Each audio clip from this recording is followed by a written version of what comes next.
Boa noite a todos. É com muita alegria que a Fundação Tiago Gonzaga começa mais uma edição do Voto pela Vida. Um projeto que incentiva o exercício da cidadania, o protagonismo da juventude e, acima de tudo, a preservação da vida em Porto Alegre. Eu sou a Brenda Parmediani, da equipe Vida Urgente, e vou facilitar o nosso encontro de hoje. Em função da pandemia, os workshops Vida Urgente estão acontecendo online. Nessas atividades, nos discutimos mobilidade e a construção de um trânsito mais humano e seguro, com mais de 700 jovens que compartilharam suas demandas e, acima de tudo, os seus sonhos para a nossa cidade. O resultado está no Manifesto da Juventude, entregue aos candidatos e candidatas à prefeitura que estarão conosco neste espaço de troca, apresentando como entendem o futuro da mobilidade segura em Porto Alegre. Para dar as boas-vindas, nesta noite especial, convido a Disa Gonzaga, criadora da Fundação. Boa noite, Disa.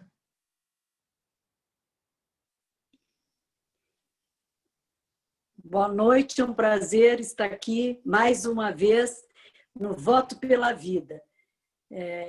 Hoje nós temos a Manuela que eu acho que até já voluntariou na Fundação, né, Manuela? Bom te já ver. Nos conhecemos de bastante tempo, acompanho o teu trabalho há bastante tempo, desde que tu a primeira vez te candidatou, enfim, né? E acompanho também tu como mãe da Laura, né? E as tuas andanças aí pelo Brasil afora. A gente fica muito feliz em receber os candidatos e candidatas, né, à Prefeitura de Porto Alegre, porque para nós a voz dos jovens é muito importante, sempre foi. Eu tenho dito e reiteradas vezes, repito isso e não me canso de dizer, que a verdadeira alma da Fundação Tiago Gonzaga são os voluntários. A gente trabalha bastante, a gente se esforça para colocar o bloco na rua, para fazer as ações do Vida Urgente, mas quem leva essa borboleta a voar no nosso Brasil afora, não só no Rio Grande, e até fora do nosso país, são jovens voluntários que vestem essa camiseta da vida e levam esta causa para todos os cantos aí, hoje do nosso Rio Grande e hoje de Porto Alegre. Então, nós, nesses workshops que a Brenda falou, reunimos escolas de Porto Alegre, jovens de Porto Alegre, de algumas escolas de Porto Alegre. Na pandemia não é como a gente gostaria, aquilo ao vivo, que nós, né, fazíamos os nossos fóruns Vida Urgente com 700, 800 jovens lotando um auditório, né? Mas, de qualquer maneira, essa consulta foi feita com muitos jovens. E hoje nós reunimos alguns deles para fazerem as perguntas que eles acham importante para a nossa Porto Alegre. Eu tenho certeza, Manuela, que as perguntas deles vão bater forte no teu coração, porque são as perguntas de quem é o presente, quem está vivendo nessa história de jovem é futuro, isso não existe, né? O jovem está aí, está vivendo, sonhando, são eles que vão administrar daqui a pouco a nossa Porto Alegre, o nosso Rio Grande, o nosso país, e eles têm que ter firmeza, inclusive de participar da política, porque política, de uns tempos para cá, algum tempo já, né, parece uma coisa feia. E não é. A Fundação faz política. Diariamente, quando saímos nas ruas com uma bandeira, com essa borboleta, estamos fazendo política. Pode não ser a política partidária, mas é política. Qualquer coisa que se faça em prol das pessoas, do bem-estar da coletividade, é política. E é isso, esta boa política, porque política é a arte de fazer o bem. Alguns não fazem, mas esses nós vamos ignorar. Então, hoje, estamos muito felizes, Manuela. Eu vou dizer o apelido que eu te chamava, Manuelão, porque a Manuela é bem alta, não sei se vocês já viram ela pessoalmente, ela é uma mulherona. Ninguém sabe disso. Né? Não sei se é eu que sou um pouco pequena ou é a Manuela que é alta. Mas, de qualquer maneira, então, seja bem-vinda. Os nossos jovens voluntários vão te fazer perguntas e eu tenho certeza que vai ser uma noite bem especial. É curto para não ser cansativo, os candidatos estão aí percorrendo aí as vielas, as ruas, enfim, né? E a gente não quer atrapalhar essa andança, mas fazemos questão de ter o nosso voto pela vida e de colocar esses jovens na parada com a carta deles para vocês todos, os candidatos. Um beijo no coração, Manuela, e Uma boa noite para nós todos. Obrigada, Disa. É uma alegria te rever. Obrigada, Disa. No Voto pela Vida de hoje, então, temos o prazer de receber a candidata à Prefeitura de Porto Alegre pelo PCdoB, Manuela Dávila. Manuela é jornalista e mestre em políticas públicas. É casada com Duca, mãe da Laura e madrasta do Gui. Foi vereadora mais jovem de Porto Alegre, deputada federal mais votada do Brasil e deputada estadual mais votada em 2014. Concorreu à vice-presidência do país em 2018.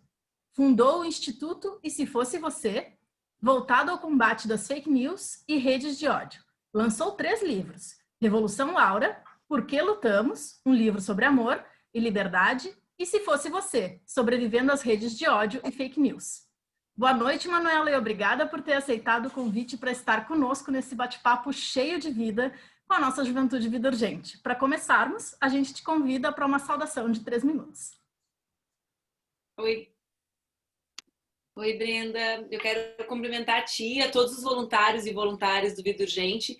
Dizer que eu fiquei muito feliz, Disa, que tu participou nessa abertura, porque o instituto que eu criei de combate às redes de ódio e fake news, a gente brinca que o nosso sonho é ser que nem o Vida Urgente, né? Ou seja, a gente tem um sonho, vocês são a nossa referência, né, de trabalho, de voluntariado, de engajamento e de construir uma marca que as pessoas entendem sobre o que vocês falam visualmente, né? A gente olha a borboleta e a gente lembra das lutas, das dores e dos sonhos que a nossa juventude carrega. Então eu quero te cumprimentar todos vocês que estão conosco nessa noite. Eu confesso a vocês que vocês já estão assim lá em cima no meu conceito, porque sexta-feira, diz a Gonzaga, 19 horas, é quase um teste de amor à causa vocês quererem reunir a juventude. Eu fiquei pensando várias vezes se no meu tempo de jovem eu passaria uma noite de sexta-feira conversando e perguntando com uma política. Eu confesso que eu não consegui responder. Então vocês já estão lá em cima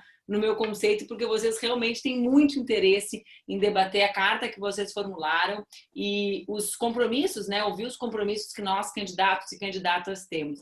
Eu fui apresentada para vocês por esse currículo que a Brenda leu e quero apenas dizer que eu fico muito feliz que nós nos encontremos essa noite. Fico muito feliz de poder ser candidata a prefeita da nossa cidade. Eu sou alguém que nunca imaginou que ia ser política, né? É até engraçado falar isso, já que desde muito cedo eu tenho mandato, né? Mas eu sou alguém que entrou na universidade com 17 anos, fiz jornalismo, fiz ciências sociais. Durante toda a universidade fui bolsista de iniciação científica. Eu imaginava que eu seria pesquisadora e professora, né? Era o que eu queria ser. Eu concorri a vereadora num tempo em que nós não tínhamos jovens na política institucional, e concorri justamente para fazer o debate sobre políticas públicas para a juventude. A vida quis, e a nossa cidade quis, que eu me tornasse a vereadora mais jovem da nossa história. E depois, deputada federal e deputada estadual, né? No último período, nesses últimos 14 anos. Eu tenho muito orgulho da trajetória que eu construí, porque eu não construí ela sozinha. Eu construí uma trajetória política sendo uma mulher que já foi jovem, né? Eu ainda sou jovem relativamente aos políticos, mas eu já não sou mais jovem legalmente, digamos assim. Eu construí essa trajetória como um movimento de juventude, né? Foram mulheres e jovens que acreditaram que a política podia ser feita de forma diferente. Foram mulheres e jovens que depositaram em mim a esperança de uma política que não precisava de sobrenome, né? Que não precisava de compadrio, que podia ser feita com ideias, com a disputa de ideias. E eu sigo acreditando nesse caminho, do mesmo caminho lá de trás, né? Já lá cada vez mais para trás, né, gente? Vai ficando, né? Mas eu sigo acreditando nesse mesmo caminho, no caminho de que a cidade é um espaço de conflito. Esses conflitos são naturais. É natural, nós temos visões diferentes sobre o lugar que a gente vive. A gente sai na rua, se eu estou no carro e vocês estão caminhando, esse já é um conflito. E que o papel do poder público e dos políticos e políticas é mediar esses conflitos, né? É mediar, não é fazer com que esses conflitos se extrapolem e virem guerras intermináveis como as que nós estamos vivendo na política brasileira no último período.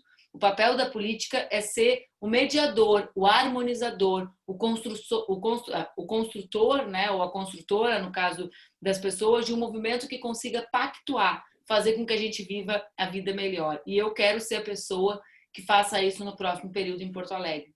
Né? Quero fazer isso ouvindo as pessoas, quero fazer isso sabendo que as dificuldades são enormes. Eu sei que vocês os jovens em geral, e eu acredito nisso, essa é a minha origem política, vocês sabem como está a vida na nossa cidade. Né? Vocês, quando saem, apesar da pandemia, vocês veem as crianças nas sinaleiras.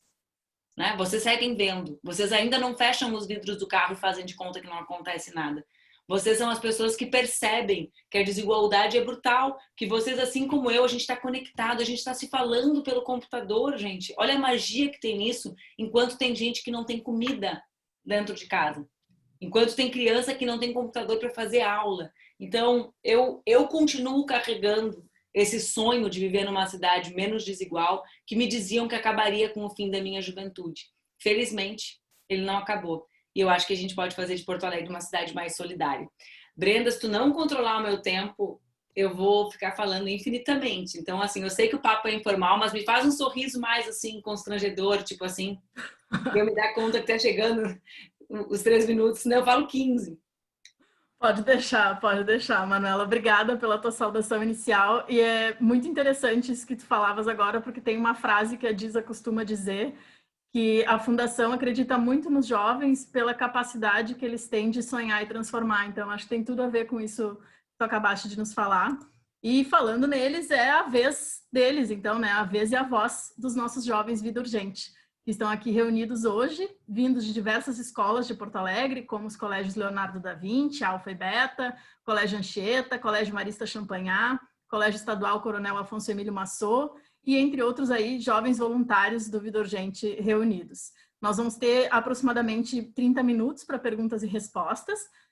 Lembrando que quem quiser fazer, então, uma pergunta pode se inscrever pelo chat, nos chama ali. E a gente pede, então, né, Manuela, que assim, vou te dar esse sorriso constrangedor, mas que tu tente aí controlar nos 3 minutos, mais ou menos, as respostas, sem prejudicar a exposição da tua ideia. Um cronômetro para mim. Boa. E aí, sem prejudicar, claro, a exposição das tuas ideias, mas que a gente possa ter aí mais perguntas e mais galera participando, né? Para começar, então, nós vamos chamar o Antônio Schenato, que é voluntário Vida Urgente e estudante do Colégio Leonardo da Vinci Alfa. Boa noite, Antônio. Boa noite a todos. Bom, primeiramente, muito obrigado à Fundação por disponibilizar esse espaço e muito obrigado à candidata por, enfim, ter abraçado essa causa também. E a minha questão, na verdade, é uma que relaciona a questão da educação, né, com a mobilidade urbana. E, na realidade, a minha questão seria mais ou menos assim. Senhora candidata, como que a senhora pretende disponibilizar uma maior capacidade de mobilidade para crianças e adolescentes, mas principalmente crianças que são pessoas que normalmente não têm uma disponibilidade tão grande ao acesso ao transporte público por questões de segurança e maturidade? Como que a senhora, como que uma administração da senhora possibilitaria que crianças, e principalmente do ensino fundamental 1, poderiam chegar em suas escolas de forma segura e saudável em luz da pandemia atual?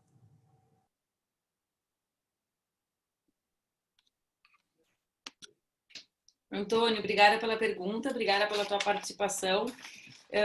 A Disa mencionou, né? Eu sou mãe de uma criança de 5 anos, eu sou também madrasta há muitos anos, vive comigo meu enteado de 17 anos, então eu acompanho 2 fases da vida bem diferentes, né? As duas repletas de tensões, né? Eu acho que tu deve ter 17 pelo que eu tô vendo, é isso? É? Né? Então, pessoas que vivem na cidade de forma diferente da minha, ambos menores de idade, uma absolutamente dependente, outro que construiu a sua independência, né? E nós sabemos, eu sei como é estar em casa esperando o retorno de uma pessoa igual a ti, certo? Então, primeiro eu queria falar isso, porque eu sei como é ter a relação com a dependência e ter a relação com a construção da independência. Primeiro, eu acho que Porto Alegre é uma cidade muito ruim para se andar. Eu sou alguém que dirige há muito poucos anos, né? Eu nunca quis ter carro. Eu sou filha de alguém que não é um entusiasta do carro, que não dirige, que não tem carro, então eu dirijo apenas há 6 anos. Porto Alegre é uma cidade ruim para se caminhar, porque nós temos calçadas péssimas, calçadas não acessíveis, isso tem relação com pessoas com deficiência, com pessoas idosas e com crianças ainda menores do que as que tu mencionaste, né? Nós não vemos mulheres com carrinhos de criança porque é impossível andar com um carrinho de criança em Porto Alegre. Então, nós temos no nosso plano de governo a ideia de que uma parte das vias, eu não sei se provavelmente vocês saibam, porque vocês, os voluntários do Vida Urgente, são muito informados, né? Estudam muito. Mas as calçadas são de responsabilidade condominial, ou seja, é o dono do prédio que tem a responsabilidade de garantir que ela seja boa.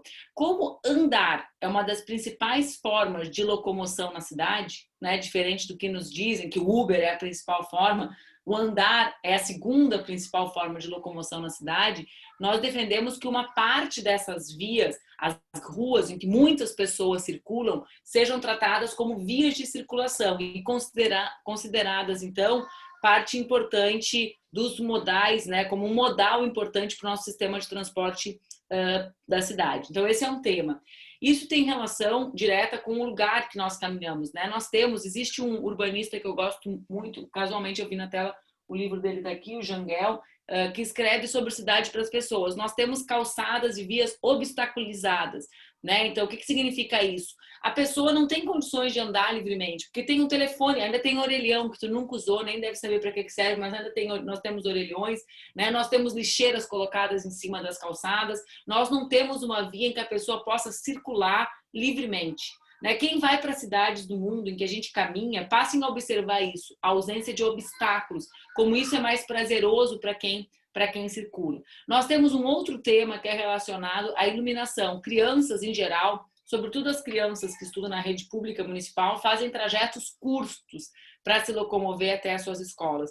Né? São trajetos inseguros do ponto de vista da mobilidade, mas são inseguros por um outro conjunto de razões, que não são relacionadas à forma como nós caminhamos, né? Tem relação com os nossos hábitos, tem relação com o país muito desigual e violento que nós vivemos. Então, nós precisamos de uma cidade mais iluminada, né? Esse é um tema que nós mulheres conhecemos bem, né? Nós precisamos de uma cidade mais iluminada e precisamos de uma cidade que respeite as pessoas que circulam. Por fim, eu quero falar sobre algo que não é a tua pergunta, que são os adolescentes, né? Um pouco maiores do que as crianças, né? Muito maiores para vocês, mas para nós, os que ainda não são independentes completamente, que também se deslocam já de forma independente, frequentam o transporte coletivo, né? Usam as bicicletas, né? Enfim, e que precisam também serem, de um lado, educados para isso. Nós não temos nada que fale sobre isso hoje de forma permanente e frequente, a não ser o trabalho voluntário de vocês nas nossas escolas. Nós não temos um espaço de discussão sobre a ocupação da cidade, né, e como isso se relaciona. Então, eu sou uma entusiasta da educação, essa é minha origem política, né? Sou uma entusiasta desse encontro entre a sociedade civil e as escolas.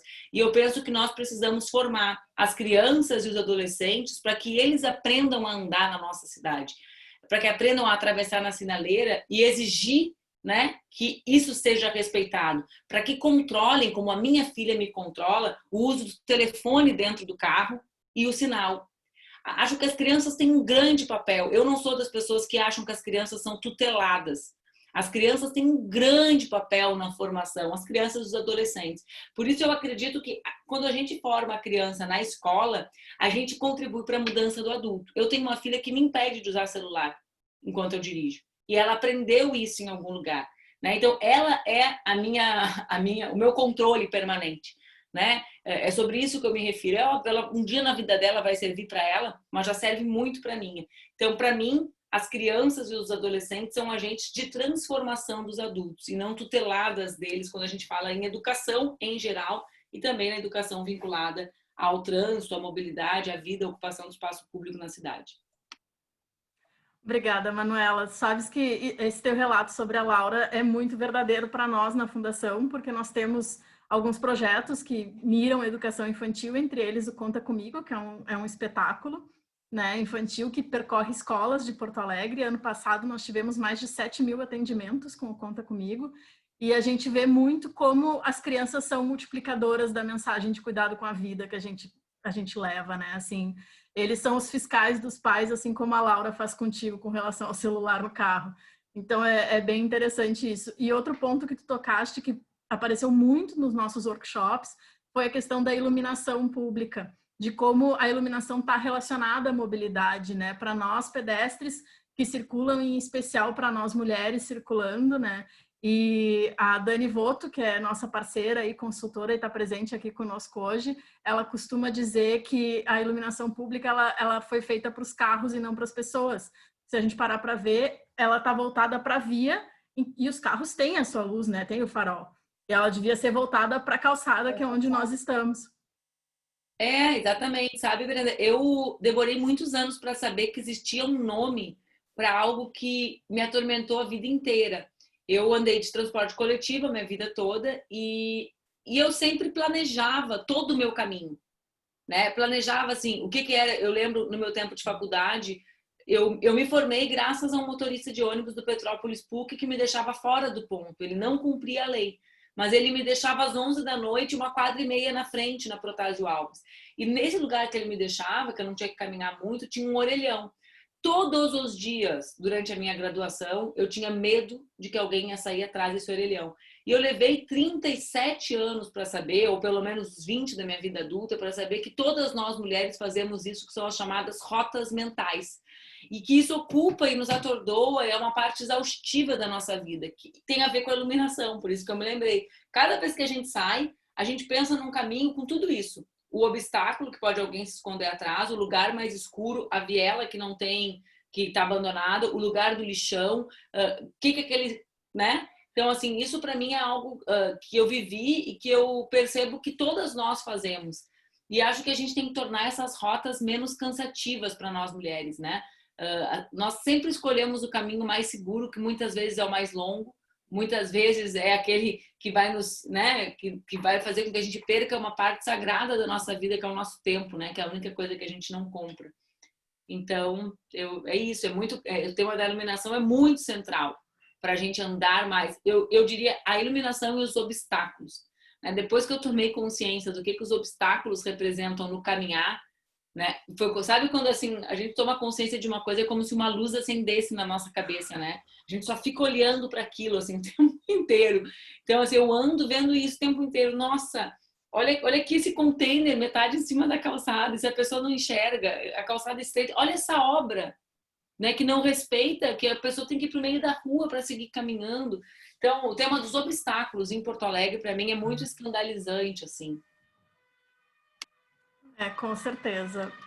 Vamos então, Manela, para a próxima pergunta, que é da minha xará, Brenda, a Brenda Silva, que vem do Colégio Emílio Massot, e tem uma pergunta sobre transporte público para fazer para ti. Tô correta, Brenda? Boa noite.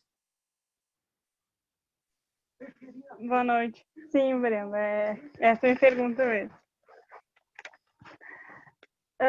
Temos visto as empresas responsáveis pelo transporte coletivo reclamarem de problemas financeiros e elas têm deixado de investir em manutenção, não tem renovação de frota, a nossa tarifa é a mais cara do Brasil. As empresas recentemente reduziram os salários dos trabalhadores, mas não reduziram a tarifa. Para termos uma mobilidade urbana menos violenta e mais voltada ao ser humano, é importante termos um transporte coletivo de qualidade. Candidata, qual a sua solução para resolver a crise de transporte coletivo na nossa cidade? Consegui te ver, tu não apareceu para mim, eu fiquei te procurando enquanto tu falava. Essa era a minha cara, eu vi que eu não estava com a cara muito bem no vídeo, gente, mas eu estava procurando a Brenda. A tua pergunta é extraordinária, ela traz vários aspectos que inclusive as pessoas desconhecem sobre a crise do transporte coletivo, né, na nossa cidade. Então, para nós existem algumas questões. Eu sou prefeita, candidata a prefeita, ô boca, hein, que não, né, dizem, não pode. Eu sou candidata a prefeita para governar a cidade, certo? Por que eu começo falando sobre isso? Porque é muito importante que a gente saiba que a prefeitura abriu mão de gerir a Câmara de Compensação Tarifária. Esse é o espaço em que a prefeitura tem incidência sobre tarifa e sobre as empresas de transporte coletivo. Então, nós queremos retomar a Câmara de Compensação Tarifária para a cidade. 2, nós já tivemos o melhor transporte coletivo do Brasil, o segundo melhor da América Latina. E nós sabemos que a Carris, que é uma empresa pública de transporte, tem um papel central como balizadora da qualidade do transporte coletivo. Eu fui uma jovem, felizmente e infelizmente para vocês, que ia para a faculdade com o D43, quando eu tinha aula no campus do Vale, né, universitária, e quando eu fiz URGS e PUC, e da minha casa para a PUC de T9 com ar-condicionado. O que isso representava? Isso representava um mercado, gente, enfrentamento, qualidade. Todo mundo queria andar no ônibus da Carris. As outras empresas, elas eram balizadas, então, a partir dessa qualidade. Então, nós sabemos que a Carris é central como balizadora da qualidade do transporte coletivo na cidade. 3, para mim é muito importante falar para vocês que nós temos a tarifa mais cara e que nós não vamos reduzir a tarifa em Porto Alegre com as medidas que foram anunciadas, como o pedagiamento do centro. Por quê? Porque nós não moramos em Londres, certo? Eu não moro em Londres, vocês não moram em Londres, eu não moro em Paris, eu não moro em Tóquio, eu moro em Porto Alegre, certo? Eu moro numa cidade que não tem um transporte coletivo ainda, ou deixou de ter, que compita com o transporte individual. E hoje, com essa competição e essa forma, essa lógica, ela sempre pune os mais pobres, certo? Por quê? Porque quem paga mais e quem leva mais tempo para se deslocar é quem mora mais longe. Gente, não é verdade que a crise do transporte coletivo é por causa do Uber. Não é verdade. 3% dos porto-alegrenses se locomovem a partir dos aplicativos. É óbvio, né? Que eu, por exemplo, levo minha filha na creche de aplicativo, porque simplesmente a ida e volta dá mais barato que ida e volta de ônibus. Vocês entenderam a loucura que é? Eu gasto R$6 para ir e voltar na creche. Quando eu não aguento mais carregar os 20 quilos dela no colo, né? Então, quando eu vejo que está aquela situação que a Disa sabe que ela vai querer colo, que ela não vai querer, que ela vai começar a chorar, eu faço isso. Então, as pessoas deixaram de andar de ônibus por causa do preço do ônibus, porque as pessoas não são nós. A gente tem essa mania de achar que o mundo é sobre nós. O mundo não é sobre nós, gente. O mundo não é sobre mim, que estudei no Pastor Domes e que venho da classe média. O mundo, o nosso mundo, da nossa cidade, é o mundo em que 370 mil pessoas vivem com menos de meio salário mínimo por mês. É sobre isso, certo? Então, os 4,70 impactam muito. O mundo não é sobre quem vive com 2, 3, 4, 5 mil reais por mês. Por que eu estou falando isso para vocês? Porque nós queremos reduzir a tarifa. E nós vamos reduzir com um fundo que não vai penalizar quem quer circular no centro da cidade. Até porque o centro não é o lugar dos ricos de Porto Alegre. O lugar dos ricos é uma outra região geográfica, certo? Onde tem os consultórios, os lugares que mais circulam. O centro é um lugar popular da nossa cidade, que precisa ser valorizado e reconstruído. Bom, qual vai ser a origem do recurso desse fundo? IPVA, recursos de IPVA, a prefeitura recebe do governo do estado, recursos das multas e dos estacionamentos da cidade. A prefeitura tem estacionamento, vocês devem estar vendo agora que tem um drive-in enorme em cima de um estacionamento, certo? Então, tem esse estacionamento e nós queremos criar um aplicativo municipal que remunere melhor os trabalhadores e que parte desse recurso vá para o fundo de mobilidade. É daí que nós teremos como reduzir, subsidiar a parte da tarifa, como acontece no resto do mundo. Além disso, enfrentando e abrindo a chamada planilha de custos das empresas de transporte. Por fim, eu queria falar só uma questão que também é um mito, que é com relação à não importância dos cobradores no sistema de transporte de Porto Alegre. Eu a vida inteira andei de ônibus, eu sempre sentei do lado do cobrador, certo? Por qual razão? Porque eu a vida inteira senti medo de andar de ônibus, porque eu sou mulher.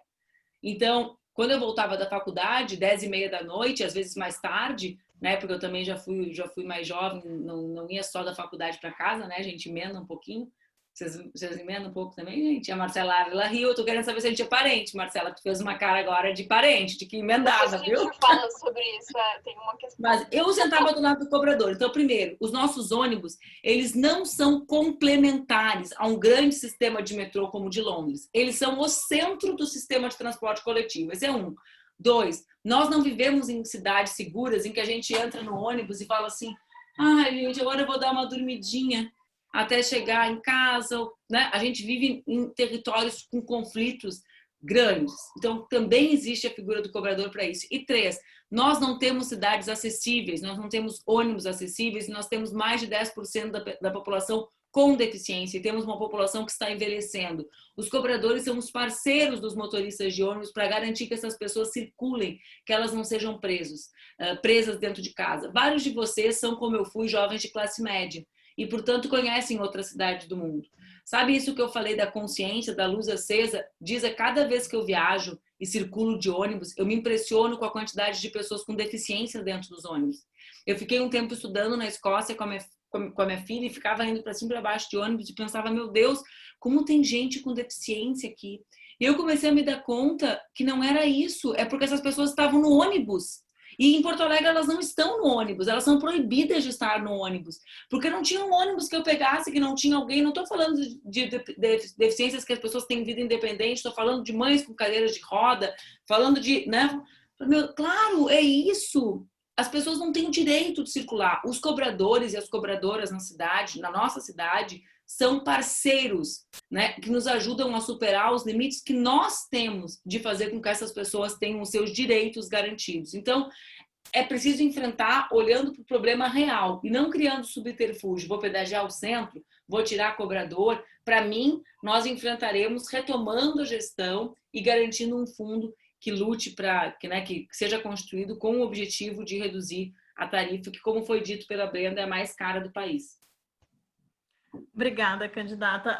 Acho que essa tua última fala vai bastante ao encontro da preocupação da Brenda, porque a mãe dela é cobradora aqui em Porto Alegre. Então, acho que tem bastante a ver com o que ela vive na família dela. Brenda, tu que tá com o B, é B o teu apelido, é isso? Tu é filha da Rô? Sim, eu mesma. Mentira, verdade? Sim. Eu tava com a tua mãe semana passada às 4 da manhã lá na Carris. Eu vi. Ah, claro que tu viu, tu é filha dela. Tu viu? Ela saiu de casa pra ir comigo. Que bom. Hoje ela foi na Trevo lá. Que bom. Bom, então vamos seguir aqui com as nossas perguntas. A gente tem na fila o Cassiano Ferreira, do Colégio Marista Champanhar. Boa noite, Cassiano. Boa noite, estão me escutando bem? Sim. Tá bom. Boa noite, candidatos, tudo bem? Como a B já falou, o nosso transporte público é demorado e o mais caro do Brasil, né? Uma das soluções seria a ampliação do aeromóvel ou das linhas ferroviárias. Gostaria de saber se a senhora já tem alguma proposta para ampliação desse tipo de locomoção. Pelo que eu sei, tem uma rota só, né? Tu pretende aumentar essa rota, passar por toda Porto Alegre?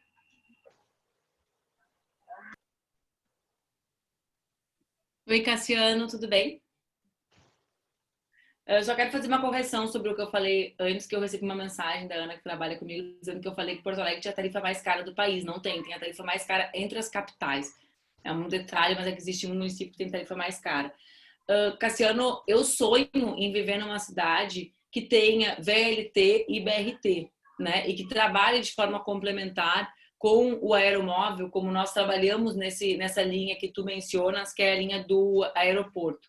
Mas nós estamos num momento de uma crise profunda e da ausência de investimentos para a construção dessas alternativas. Então, se tu me perguntares se eu pretendo e se eu acredito que é importante planejar para que Porto Alegre conte com esses modais, eu vou te responder que sim, certo? Eu, por exemplo, não acredito na necessidade de metrô para Porto Alegre. Né? É óbvio, no mundo dos sonhos, em que o dinheiro cai do céu, eu defenderia o metrô. Né? Eu falo assim, no mundo real, o VLT, as cidades de médio porte, como Porto Alegre, conseguem resolver o tema com veículo leve sobre trilhos, né? que não é poluente, que transporta, enfim, conjugado com o transporte que nós temos. Mas o próximo governo vai ser um governo que vai enfrentar a maior crise na sociedade que nós vivemos no último período, talvez a maior da história recente do nosso país e da nossa cidade.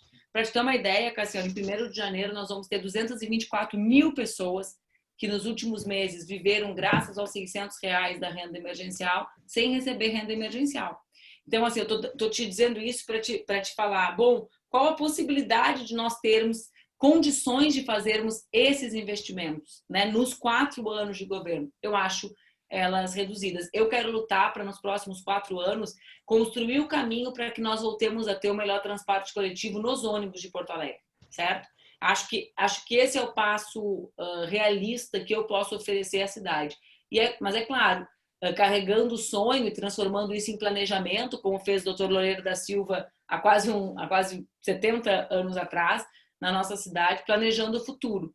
Metade das grandes obras da nossa cidade foram planejadas no governo Loureiro da Silva, né? A Terceira Perimetral, a Goethe, a Farrapos, toda a cidade, todas essas grandes ruas que cortam Porto Alegre foram planejadas muito antes por um prefeito visionário que planejou a mobilidade na cidade. Então, nós podemos planejar, né? Lutar para que esse futuro se concretize, mas acho difícil que aconteça nos próximos 4 anos.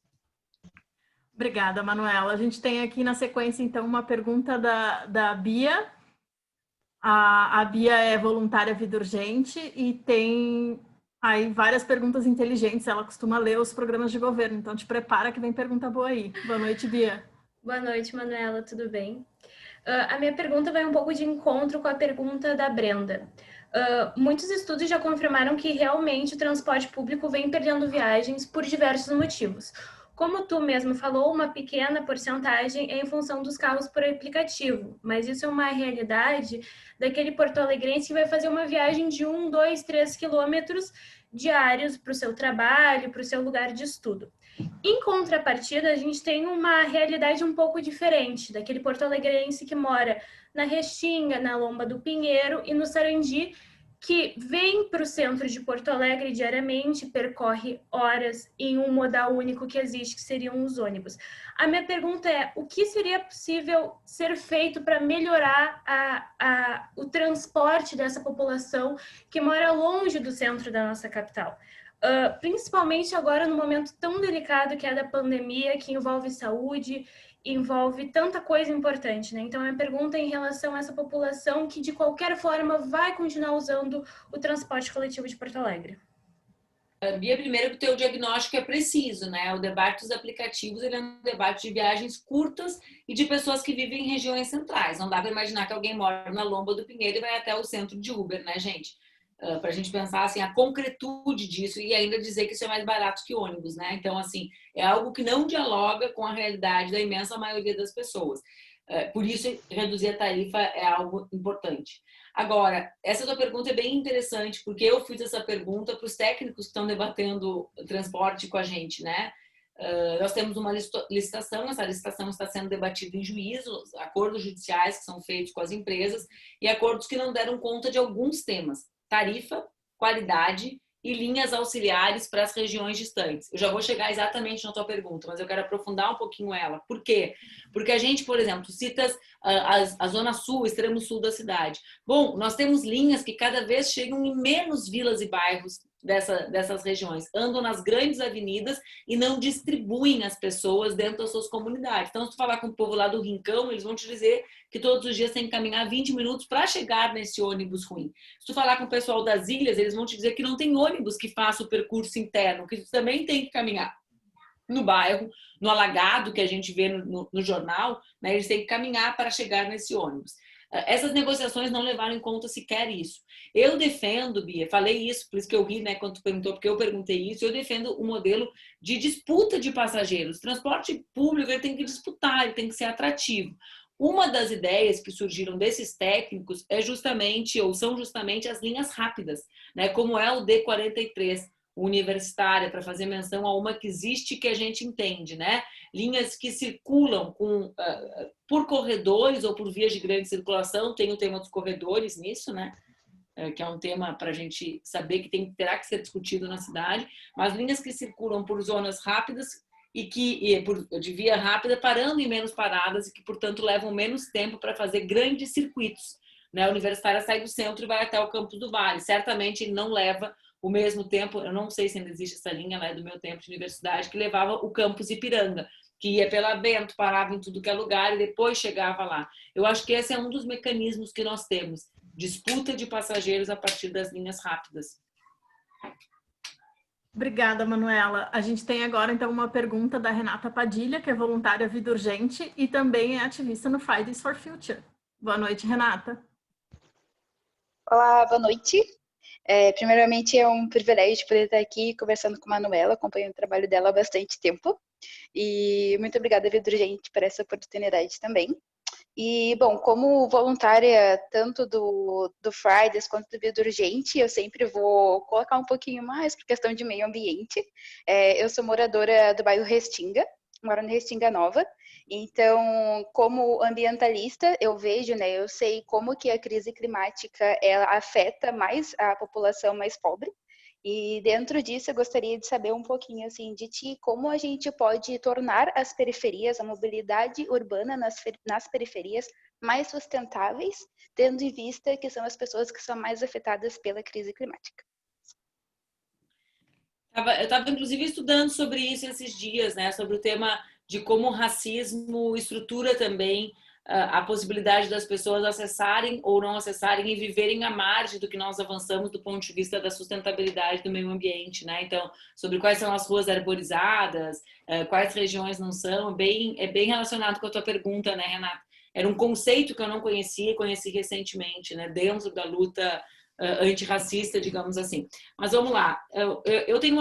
Há um ano atrás, se tu me perguntasse, antes da pandemia, eu te diria que essa eleição seria marcada pelo tema da sustentabilidade. Eu estava muito convicta disso, né?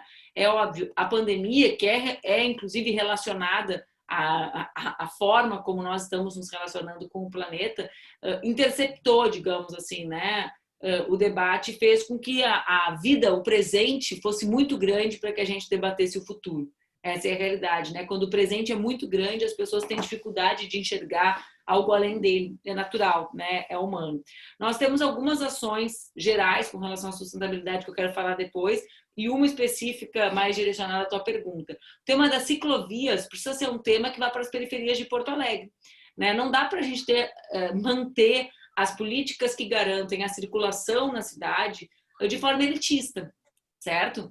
Andar de bicicleta não é passeio de final de semana. Nós temos um conjunto grande dos trabalhadores, das trabalhadoras que se locomovem de bicicleta por necessidade e podemos ter em algumas regiões mais planas da cidade, como é o caso de parte da Zona Norte ou parte da Restinga, isso como um elemento de locomoção que precisa, inclusive, ser integrado ao transporte coletivo, né? É preciso fazer com que seja razoável que a pessoa se desloque uma parte de bicicleta e depois possa pegar um ônibus, né? Sem que seja, bom, ou eu ando da Restinga até o centro, ou então eu simplesmente pego 4 ônibus, né? Ou caminho os 20 minutos que me levam até o ônibus. É preciso que exista essa possibilidade, não só de transportar dentro do ônibus. Quando eu fui vereadora, gente, eu fui vereadora há quase um século atrás. Em 2006 eu deixei de ter mandato. Eu já tinha proposto um projeto de lei para a construção de bicicletários em grandes centros de circulação. Né? Faz 15 anos, entendeu? Então, o que isso significa? Significa que num terminal, como o Terminal Triângulo, pode ter um bicicletário, para que as pessoas venham de bicicleta até ali, e ali deixem suas bicicletas e peguem o ônibus. Isso significa economia e significa sustentabilidade. Mas nós temos outras propostas relacionadas a isso, que tem relação com... não é relacionada à mobilidade, mas que para mim são importantes. A principal é que Porto Alegre é uma cidade que deixou de reciclar os seus resíduos, né? Nós fomos pioneiras quando as pessoas achavam que era uma loucura reciclar. A gente foi pioneiro. Nós ensinamos para o mundo. Dá para acreditar que Paris vinha para Porto Alegre saber como é que reciclava? Sim, não dá, né? Aí o que acontece? Não dá porque o atual estado dos nossos galpões é absurdo. Então nós temos a meta de dobrar e dobrar fazendo com que as cooperativas tenham um papel central na reciclagem de resíduos. Eu fico muito impactada, assim, que as pessoas adoram a Greta, eu também adoro ela, né? Mas as pessoas na vida real não se dão conta que as Gretas de Porto Alegre são os catadores. São as pessoas que colocam a mão na massa para fazer com que o nosso lixo seja chamado de resíduo e não destrua o planeta. Eu trato eles como agentes ambientais. No nosso programa, nós temos a ideia de incrementar os galpões, né? Humanizar a relação do galpão e da coleta do resíduo. Né? A gente hoje vive ainda em condições que só a desigualdade social legitimam, né? Então, galpões em que o lixo... Não sei nem se vocês sabem como é um galpão por dentro, gente, mas assim, o resíduo cai às vezes de 5 metros, o resíduo tem vidro dentro. Certo? Sabe quando vocês quebram um copo e a mãe e o pai gritam assim, enrola no jornal para o lixeiro não se machucar? Todos os dias quem recicla resíduo vê o vidro cair, quebrar e simplesmente trabalha com aquilo no meio da sua rotina. Então nós temos que adaptar galpões, tentar incrementar com esteiras, etc., para humanizar essa relação e tratá-los como agentes ambientais que eles são. Obrigada, candidata. Ainda no clima da sustentabilidade, o Fabrício Pietrobelli, que é voluntário Vida Urgente, tem uma pergunta para te fazer. Boa noite, Fabrício. Boa noite, Brenda. Boa noite, jovens. Boa noite, Manuela. Vou tentar ser bem breve, mas pegando esse gancho da ação climática, eu trabalho com isso, estou terminando o mestrado nessa área, tenho um pouco de experiência. Eu achei muito bom, Manuela, que tu mencionaste sobre as ciclovias. Acho que é um ponto fundamental, que Porto Alegre tem um potencial imenso para avançar nesse sentido. Mas eu também queria ouvir de ti e também sinalizar uma preocupação muito grande que eu tenho enquanto pessoa, enquanto cidadão de Porto Alegre, enquanto pesquisador, enquanto profissional, que é a questão da poluição do ar, poluição da qualidade, degradação da qualidade do ar, que está intrinsecamente relacionada com as questões de mobilidade e muito de transporte público também, porque no Brasil a gente tem cerca de 50 mil mortes por ano relacionadas à poluição do ar e que, por sua vez, está relacionada à mobilidade urbana, que é devido aos veículos que ainda se movem a combustão, os combustíveis fósseis, enfim. Queria ouvir de ti se de repente em algum momento está contemplado isso no teu programa, como é que tu enxerga essa oportunidade de avançar com uma sustentabilidade, a mobilidade sustentável, e ainda assim também considerar essa questão de poluição atmosférica com os transportes ativos, enfim. Se puder me responder nesse sentido, obrigado. Primeiro, Fabrício, se tu tem, eu não sei qual área tu estuda, mas tu tem contribuições para dar, eu vou adorar receber, né? Acho que a gente precisa valorizar quem estuda, quem produz ciência no nosso país, que é cada vez mais desvalorizado, lamentavelmente. Casualmente, ontem, num dos debates, eu confesso que eu já não sei mais qual debate é, porque, sabe, a gente aqui vai emendando um debate no outro, mas alguém me disse que Porto Alegre sequer mais mede de forma permanente a qualidade do ar, a poluição do ar. Né? Eu juro que eu não vou me lembrar em qual momento fala.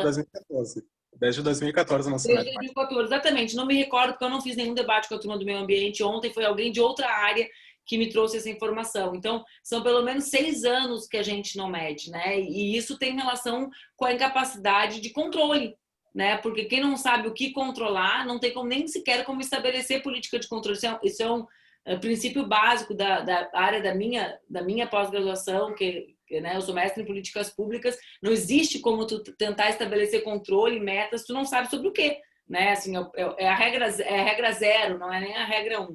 Então, acho que esse é um tema. 2, nós íamos colocar no nosso programa o tema relacionado com a mudança da frota e a possibilidade de termos uma frota elétrica menos poluente. Eu te confesso que nós temos tão pouca informação em função da ausência de transparência sobre as empresas de transporte coletivo, certo? Que eu não me senti segura, porque absolutamente tudo aquilo que eu me comprometo, eu me sinto obrigada a cumprir, né?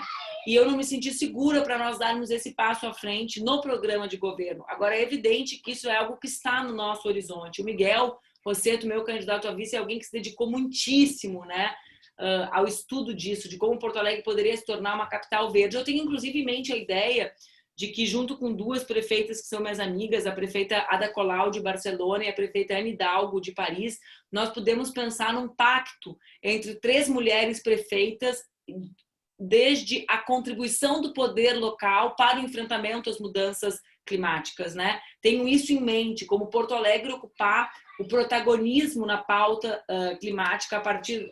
eu fiz menção ao tema da reciclagem, não vou fazer menção ao tema das podas assassinas, porque eu já estou deprimida com isso, que mataram a minha árvore preferida essa semana, eu já fiquei destruída, né? Quer dizer, com o impacto disso no clima, no microclima, né? Basta que a gente saia hoje, que foi um dia já do calor porto-alegrense, né? Eu brinco que a primavera em Porto Alegre é linda para a gente se apaixonar, e aí quando chega o verão a gente tem uma gordura para queimar do ódio das que a gente fica com calor, sabe? A gente faz assim, ama, aí a gente perdoa uns erros, tipo aqueles 50 graus. Hoje já foi o aquece do nosso verão. Basta a gente entrar numa rua arborizada para saber que ela tem diferença de temperatura com relação às outras ruas. A sensação do nosso corpo nos diz isso, né? Então, acho que a gente tem um longo debate para fazer. E eu tenho um outro debate, Fabrício, que ele está no nosso programa de governo de forma... está lá, né? E que eu até ri quando eu conversei com o pessoal do Demais sobre isso. Falei, não achem que eu sou a louca que acha que é possível despoluir o Guaíba em 4 anos. Mas eu não posso acreditar que no ano da graça de 2020, eu que fui uma criança que teve o início da despoluição do Guaíba no Horizonte, né? Do Lamir, do Belém Novo, a luta para que chegasse em Ipanema, eu não posso admitir que em 2020 a gente acha que a coisa mais legal do mundo é inaugurar a orla com as pessoas sem poder entrar na água, numa cidade que faz 50 graus durante 4 meses do ano, né? Sensação térmica. Então, assim, para mim isso também tem que fazer parte do nosso horizonte. Como garantir que a gente tenha balneabilidade do rio? Porque, claro, é sobre tomar banho? Sim, mas não é sobre isso, né? É sobre solo não poluído, é sobre saneamento básico. E, por fim, um outro tema que é relacionado à tua pergunta, mas é relacionado à questão geral ambiental da cidade e da região, é o absurdo da gente imaginar também que em 2020 talvez a gente tenha a mina Guaíba aqui do lado, né? Destruindo o ar que a gente respira, fazendo com que a gente veja risco sobre a possibilidade dos nossos mananciais de água, porque aquela região é uma região com água, né? Assim, é a loucura da loucura da loucura, né? A gente ter essa perspectiva em mente numa área que é importante para a cidade, que tem relação com a produção de alimentos. E aí, Fabrício, por fim mesmo, né? A Brenda já está ali, fez todos os sorrisos que eu falei que eram antipáticos dela. Eu estou fazendo de conta que eu não vejo ela, Fabrício. Tu está embaixo, eu só estou olhando para ti. Aí eu desvio o olhar. Brenda, tu vai ter que fazer cartaz, fazer aqueles escândalos que acontecem, sabe, na internet, para eu te olhar, porque agora eu tô olhando pro Fabrício. Por fim, poxa, até esqueci o que eu ia dizer pro Fabrício, por fim. Eu ia te falar sobre algo que não tem relação direta com o meio ambiente no nosso programa, não está nessa parte, mas que é relacionado aos circuitos menores de compras, né? Nós acreditamos muito no poder das compras públicas para a retomada da economia da cidade. Então, nós temos como meta alcançar 20% das compras, hoje é 8%, dos pequenos da cidade, né? Dos micro, pequenos empresários, do padeiro do bairro. Só que isso tem relação, evidentemente, com a economia, mas isso tem relação com algo que a gente não debate, que é o quanto as mercadorias circulam e como a circulação longa das mercadorias tem impacto ambiental, né? Então, quer dizer, se eu trago um pão para mim lá da Zona Sul, esse carro, esse ônibus, essa moto vem poluindo. Se eu pego da minha esquina, é só um pão, né? Então, assim, o sistema, né, disso que a gente chama de economia do comum, né, de circuitos menores de compra, não é algo que está vinculado a isso no nosso programa, mas também é relacionado a isso. E esse é o bordadinho que eu tenho aqui do lado, ó. Dá para ver? Não há planeta B. Obrigada, Manuela. A gente tem agora uma pergunta da Bruna Piussi, que é estudante do Colégio Leonardo da Vinci Alfa. Boa noite, Bruna. Oi, boa noite. Vocês estão me escutando bem? É que eu tô viajando, tô no carro, então talvez tranque, mas... Eu tô. Sim, estamos te escutando. Primeiro, eu queria agradecer a sua disponibilidade por estar aqui conversando com a gente. E a minha pergunta é relacionada ao esporte. Eu noto que, assim, há uns 2 anos atrás, mais ou menos, o esporte vem sendo desmotivado e não tem investimento do município. Eu jogo vôlei desde os meus 6 anos na escola e a gente sempre tinha vários campeonatos municipais. Isso vem desaparecendo. E, assim, pegando um pouco da mobilidade urbana, eu jogo na Sojipa há 2 anos. E lá a gente tem vários atletas que não têm condição de chegar, de pagar a passagem de onde elas moram até o clube. E a gente tem que acabar o clube ajudando a pagar, e não só o clube, mas também todas as atletas, todo o nosso time ajuda elas a pagarem a passagem do ônibus, por exemplo. Porque não tem nenhuma ajuda municipal que incentiva o esporte, que é uma pena, já que o esporte traz tantas características boas para o indivíduo que molda a sociedade.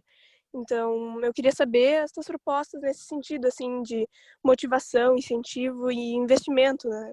Para ficar mais fácil até chegar até a pessoa ter a possibilidade de chegar até o seu clube para jogar, sabe? É isso, obrigada. É Bruna, né? Isso, Bruna Piussi. Sabe, Bruna, eu presidi durante, acho que 7 anos, a Frente Parlamentar do Esporte no Congresso Nacional. Justamente no período que nós construímos a Lei de Incentivo ao Esporte Nacional, que inspirou a legislação local. Então, nós temos um mecanismo legal da busca de recurso privado, né, a partir da isenção tributária, ou seja, é um recurso indiretamente público, né, não estão dando dinheiro de graça mas para esse tipo de política. Eu queria te fazer um convite. Amanhã, às 10h30, justamente, nós faremos um debate só sobre o esporte. Tamanha relevância disso para a nossa candidatura. Nós temos às 4h30 um da cultura e às 10h30 um com a turma do esporte. Ele vai ser num formato híbrido, né? A Ana Carolina, que está aqui, ela pode te dar o link, já que tu está viajando. Vai acontecer ali no Expedicionário, na Redenção, seguindo as regras sanitárias, e também pela internet, como tu não está aqui, pelo que eu entendi. Esse vai ser um encontro que nós vamos publicizar, que eu não quero fazer spoiler, porque eu me comprometi que eu só ia fazer amanhã. Alguns compromissos da retomada, né, dos espaços esportivos na nossa cidade, de uma política de valorização do esporte como um elemento central para a garantia da saúde dos porto-alegrenses, da ocupação do espaço público, que é algo que a gente debateu bastante aqui antes. Então, se tu quiser, vai ser uma alegria te receber lá amanhã. Muito obrigada. A Ana passou o contato para ti ali no chat, para tu poder pegar o link, se tu quiser. Tá. Obrigada. Com certeza vou assistir. Obrigada, Manuela. Agora a gente vai para uma pergunta, então, da Luísa Weingartner, que também é estudante do Léo Alfa. Oi, Luísa. Boa noite, gente. Boa noite, candidata Manuela. A minha pergunta para ti... Oi? A minha pergunta para ti é em relação a como tu encara o transporte escolar e se ele poderia ser assumido integralmente pela prefeitura, gratuitamente para quem não tem dinheiro para pagar passagem, e se tu tem no teu plano de governo algum projeto voltado para a conscientização das crianças em relação à mobilidade urbana.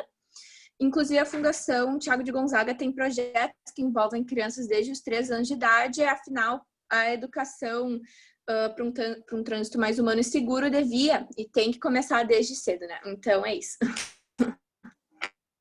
Oi, Luísa. Na verdade, assim como eu falei antes, né, para o Fabrício, eu não acredito. Hoje nós temos uma grande luta para sair da crise que nós estamos e manter o transporte coletivo da nossa cidade e garantir a redução de tarifa dele. Por que eu falo isso? Porque nós temos, na forma como nós construímos o nosso sistema de transporte, um incentivo para crianças, para jovens estudantes de qualquer idade, né, que é o meio passe, e temos um projeto de lei que é de autoria minha e da deputada, agora deputada Sofia Cavedon, quando nós éramos vereadoras juntos, que é a gratuidade da passagem para aqueles que precisam, né, que comprovam que não têm condições de pagar. Nós temos isso inserido dentro das gratuidades do nosso sistema de transporte coletivo, né? E não acho que nós temos como avançar. Vê bem, nós temos uma parte grande dos candidatos que defende o fim desse incentivo para estudantes. Para você ter uma ideia, né? Acho que a gente tem que conseguir lutar para manter o incentivo para os estudantes. O incentivo da meia passagem é relacionado a baratear o custo, é relacionado a nós temos uma nova geração frequentadora do sistema de transporte coletivo. Na cultura, a gente fala em formação de plateia, sabe? As políticas que formam plateias, né? A criança vai no teatro, aprende no teatro, vai ser um adulto que vai no teatro. Então, nós temos que formar plateias de transporte coletivo, né? Eu sou uma adulta que anda de transporte coletivo porque eu fui uma criança que andou de transporte coletivo com meu pai e com a minha mãe, não alguém que achava que o carro ia resolver todos os meus problemas. A segunda questão relacionada à educação, não está no nosso programa isso não, nós entregamos um programa bem reduzido, assim, porque fazer a escolha do programa, ou tu entrega um programa completo de 700 páginas, só o nosso de educação tinha 176, né, e aí transforma ele num objeto que é uma bíblia, ou tu tenta resumir ele para fazer o registro formal, falo do ponto de vista do registro formal. Mas como eu mencionei lá atrás, eu acredito muito no papel das crianças e dos adolescentes, não apenas como aqueles que aprendem, mas como aqueles que são agentes de transformação, certo? Uma criança que aprende, que se conscientiza, para não falar só de trânsito, sobre reciclagem de resíduos, para resgatar um tema que também está no meu radar, que é a educação ambiental, né? Ela é uma criança que ensina a sua casa, né? Ela vira, digamos assim, o sensor da reciclagem, da separação do resíduo da forma adequada. Então, eu realmente, eu repito isso, eu não acho que as crianças são a tábula rasa em que a gente deposita o nosso conhecimento e forma para que elas sejam transformadas. Eu acho que quando elas são transformadas, elas transformam o ambiente, né, em que elas convivem, as pessoas que elas convivem. Por isso que eu sou uma entusiasta de processos, né, de conscientização e de educação no ambiente escolar contra a violência no trânsito, em defesa da educação ambiental, contra o racismo, machismo, homofobia, né? Eu acredito nessa escola, né? Numa escola que não é só um espaço de conteúdo técnico, né? O conteúdo técnico é uma parte da escola, mas para mim a escola é o primeiro lugar que nós socializamos,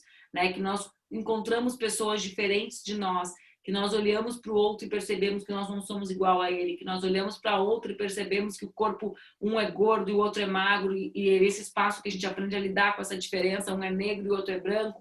Então, o espaço da escola é o nosso teste de sociedade. E é por isso que eu acho que esse teste tem que ser feito com tanto cuidado e carinho para dar certo.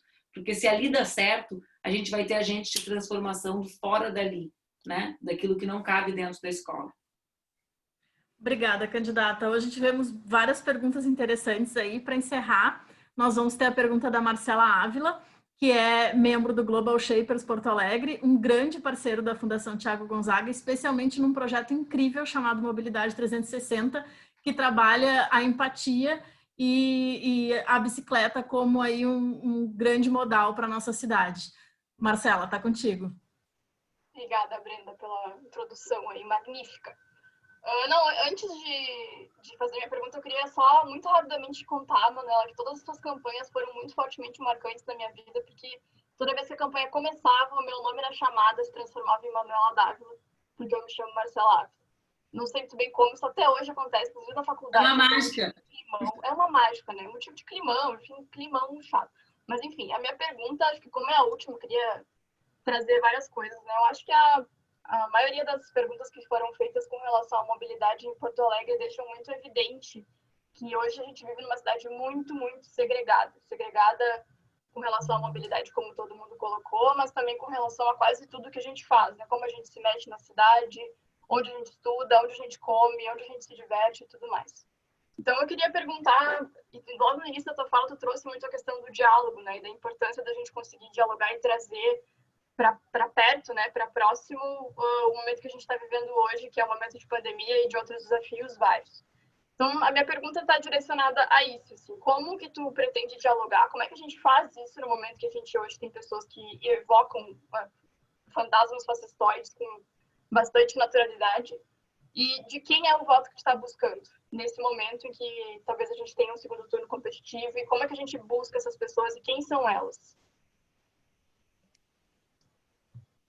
Marcela, eu vou reunir com vocês do Global Shape, né? Tá marcado, não tá? Tá quase sendo marcado, ainda não tá. Ah, tá, mas tá na minha... Eu recebi lá um monte, eu fico tá lá. numa lista de coisas que eu tenho que marcar, eu disse que era pra marcar vocês. Ana Carolina, a Ana que é que marca, tá aí ouvindo. Deixa eu te falar. Acho que a tua pergunta é bem interessante, assim. Primeiro, né? Eu decidi concorrer a prefeita, mesmo sendo vítima dessa violência política, como talvez ninguém no último período tenha sido, né? Desde a execução da Marielle, a gente viu um processo de agudização da violência política, de uma maneira que talvez, felizmente, você sequer sonhem que exista, sabe? E eu, às vezes, fico num misto de sensações, assim, de uma perplexidade com uma felicidade, conversando com pessoas que elas não têm ideia sobre o que representa isso. Mesmo quando elas têm, do ponto de vista da consciência, sabem que existe gabinete do ódio, sabem que existe... Mas as pessoas, em geral, não têm uma fração da noção, certo? Às vezes eu converso com jornalistas importantes, eles ficam assim, perplexos com um ataque que eles sofreram. Eu vejo, gente, vem ser estagiário nas minhas redes, né? Vem sair comigo na rua, né? Por isso, inclusive, eu escrevi um livro sobre isso, né? O último livro que eu escrevi, que é o que se chama Se Fosse Você, sobrevivendo às redes de ódio e fake news, é só sobre esse processo. Mas eu decidi ser candidata a prefeita tendo plena consciência disso. Foi um debate que... um processo muito pessoal meu, né, de reflexão, inclusive, se eu teria força para aguentar aquilo que poderia ser e que está se desenhando que vai ser, né? O Eduardo Bolsonaro foi para o Twitter conclamar uma guerra contra mim. Mas eu tive algumas razões centrais, assim. A primeira delas é que realmente eu acho que é mais importante do que em qualquer outro momento vencer as eleições, não só vencer o resultado final, que é óbvio que é muito importante, porque eu realmente acho que quem gosta de fazer discurso não gosta de gente. Eu gosto de mudar a vida das pessoas, tá? Eu faço discurso porque é o caminho que eu tenho para tentar mudar a vida das pessoas. Eu não quero ficar fazendo discurso para sempre. Eu quero que as pessoas não passem fome, eu quero que as pessoas tenham trabalho, eu quero que as crianças, igual a minha filha, estejam na creche.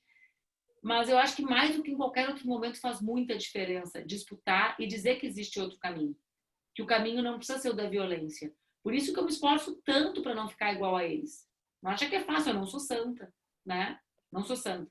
Não sou reencarnação de Cristo para te dar um tapa da outra face, né? Não é fácil. O Nietzsche tem uma frase que ele diz: quando o abismo olha para você, você tem que cuidar para não olhar para dentro dele, né? Para não ser consumido por ele. É um esforço muito grande seguir acreditando que o caminho não é a violência quando se é vítima de violências tão permanentes como eu sou. Mas eu realmente acredito que se as pessoas, se tem uma parte tão grande das pessoas, como as pesquisas dizem que tem, que quer ouvir o que eu tenho a dizer, eu sou obrigada a dizer que é possível ter um caminho de solidariedade, um caminho que não é o da violência, um caminho que não é o do te vira, que é o a gente estar junto, um caminho que não defende que nós mulheres somos inferiores ou que podemos ser tratadas como um pedaço de resto, não é nem de carne, né, gente? Porque essa gente trata bem carne, né? E valoriza, né? Um resto qualquer. E eu pensei que eu devia isso às pessoas que me deram força para não tombar. Porque não tombar é algo muito raro. As pessoas iguais a mim, elas não vivem mais no Brasil. Os meus amigos não vivem mais no Brasil. O Jean, a Márcia Tibui, a Débora Diniz, as pessoas que são ameaçadas como eu sou, elas não vivem mais aqui. E eu consegui ficar aqui por causa da minha família e por causa das pessoas que não me permitiram cair. Eu pensei que eu devia isso, né? Fazer o debate de ideias sobre a política que eu acredito que eu dedico a minha vida toda, desde os meus 16 anos, né? E sobre uma cidade que pode acolher num momento em que a desigualdade é tão grande, como tu disseste. Não é igual ganhar a eleição agora como teria sido em 2012, pelo simples fato de que em 2012 não tinha tanta fome, tanto desemprego e tanta criança trabalhando como tem agora. É muito mais importante. Então, assim, eu quero ganhar o voto de todas as pessoas, né? De todas as pessoas. Das pessoas que acreditaram em fake news e que me escrevem pedindo desculpa, das pessoas idosas, como uma senhora me disse hoje na Esquina Democrática, que me fez assim segurar o choro, porque eu tenho pavor de político que chora, que sempre parece que eles estão mentindo, né, gente? E que ela me disse assim: como falam mal de ti, né? Eu fiquei olhando para ela e pensei: o que será que ela vai dizer agora? Tipo assim, vai cuspir em mim. Aí ela: mas eu desminto todos eles. E ela tinha a idade da minha avó. Então, assim, eu quero falar com todas essas pessoas. E eu quero dizer para vocês que em todos os cenários de segundo turno de pesquisas que não foram compradas, verifiquem as pesquisas, verifiquem. Vê quem é dono, com quem que o dono trabalha, sabe aquela piada? Quem tu é, do que tu te alimenta, sabe aquilo? Façam isso por vocês todos são jovens, adultos, que são ligados na vida. Todas as pesquisas sérias, nós vencemos todos os cenários no segundo turno.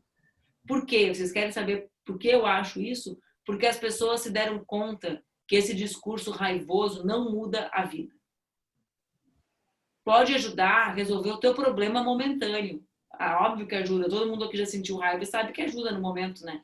Tem coisa melhor do que falar uns 4 ou 5 palavrão para ver se não alivia. Alivia, né? Mas não resolve a vida, não transforma a vida.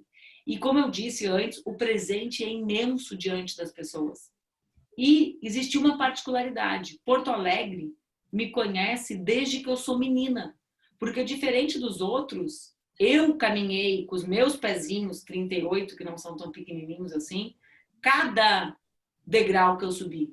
Eu não tive sobrenome, eu não tive ajuda de deputado importante, eu só tive as pessoas que acreditavam que a política podia ser construída dessa maneira ao meu lado. E eu envelheci em público. Eu errei, eu acertei, eu fui com as pessoas opinando sobre a minha vida. Né? Não foi protegida por papi, né? Foi ralando, errando, tendo que reconhecer erro e repensando e mudando e amadurecendo que não é errado, né? Esses dias um jornalista disse assim: ela não tem mais arroubos juvenis. Eu fiquei pensando, muito que bem, como diria o Olívio, né? Sim, eu tenho 40, 39 anos. A pessoa quer me comparar comigo mesmo aos 22. Se eu fosse quem eu sou aos 22, estava errado. E se eu fosse com 39 de 22, também estava errado. Entendeu? Uma coisa óbvia, né? Uma coisa óbvia. Eu tenho que ficar adulta. Eu estou proibida de ficar adulta agora. Só eu, no mundo inteiro. Por fim, eu estou tentando me lembrar de toda a tua pergunta, que fez uma pergunta que me deixou assim mais reflexiva no final da sexta-feira. Eu acho que a gente vai ganhar conversando com as pessoas. É isso que eu faço todo o tempo. Porque é sobre isso que, sabe, as pessoas elas estão vivendo uma vida muito difícil. Então, eu me lembrei de qual é a outra parte. E eu acredito por convicção e acredito porque eu sou alguém que tem uma vivência política muito grande. Eu acredito muito no diálogo, certo?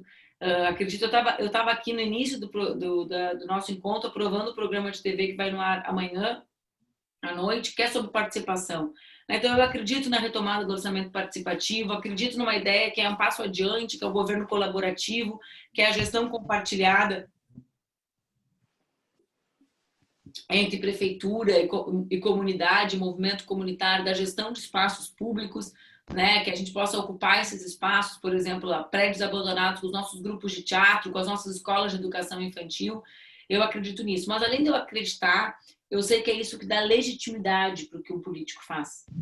Então, eu vou te dar um exemplo que não tem a ver com Porto Alegre, para não acharem que eu só estou falando do prefeito municipal, consegui nem falei sobre ele hoje, né, gente? Vocês estão vendo? Nem falei. Que é o tema do Fundeb. Nós aprovamos o Fundeb, não foi porque o presidente Bolsonaro queria, ele era contra. Nós não aprovamos porque tinha um deputado genial que fez um relatório. Nós aprovamos porque o relatório que foi construído ele tinha legitimidade. Não dava para não votar.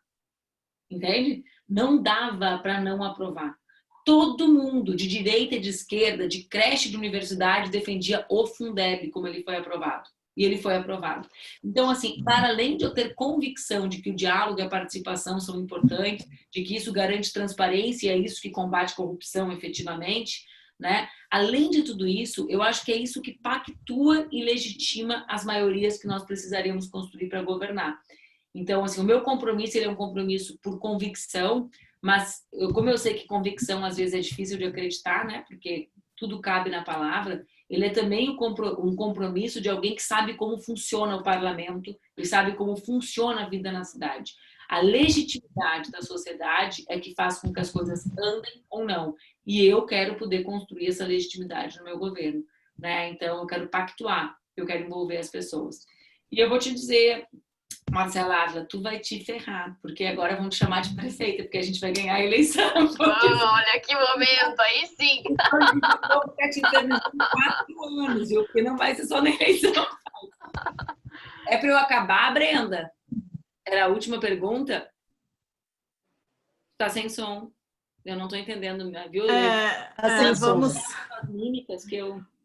Vamos encerrando por aqui, Manuela. Te deixo aí 3 minutinhos para encerrares com uma fala aí sobre tudo que a gente conversou hoje. Vou falar menos. Eu gostei muito de conversar com vocês, espero que vocês tenham gostado.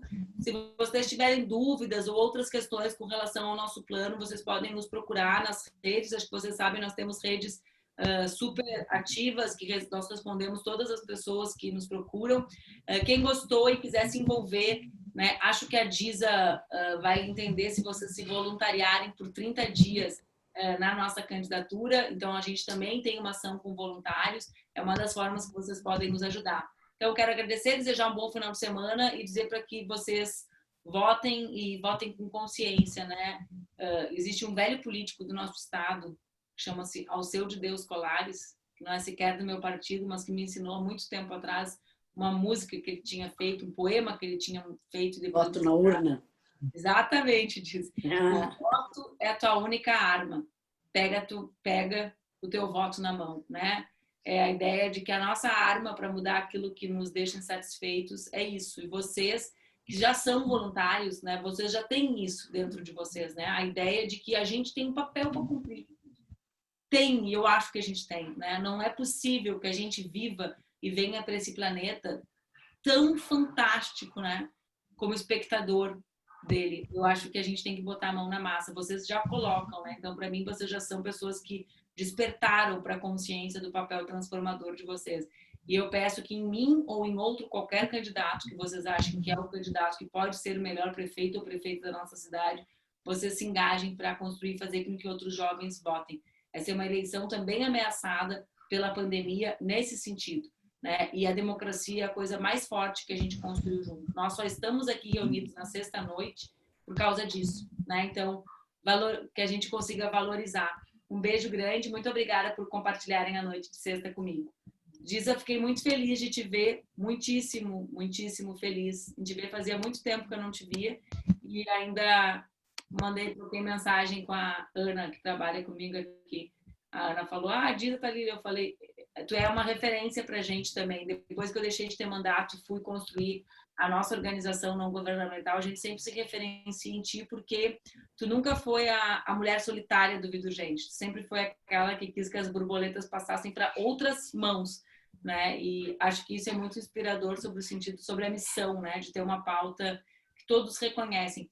Quando me perguntam como combater fake news, eu falo assim, o meu sonho é que a gente tenha uma borboleta, alguma coisa que todo mundo veja e sabe sobre o que é. Todo mundo vê e sabe sobre o que é, né?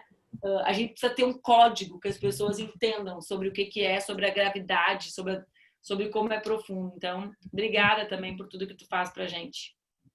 Manuela, eu quero me despedir e agradecer a tua participação nessa sexta-feira, né? E te dizer que realmente a borboleta foi uma grande inspiração, sabe? A gente colocar essa borboleta. E não foi por acaso na época, né? Eu chamava o Thiago de pesquisador borboleta, porque toda semana, com seus 17 anos, quase 18, ele inventava todo mês uma nova moda, né? Queria fazer inglês, taekwondo, enfim. Então, eu chamava ele de pesquisador borboleta.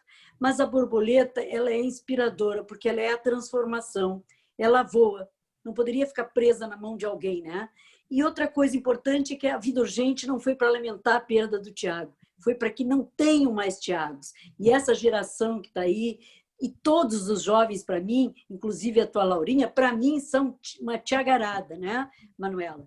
E me despedi agradecendo, tá, a tua participação. Eu sei que tu pediste, ou a tua assessoria pediu para fazer uma selfie com o pessoal. Aí, se o pessoal topar, abrirem as câmeras para não ficar aqueles quadradinhos pretinhos, né, que fica tão feio numa foto, né? Enfim.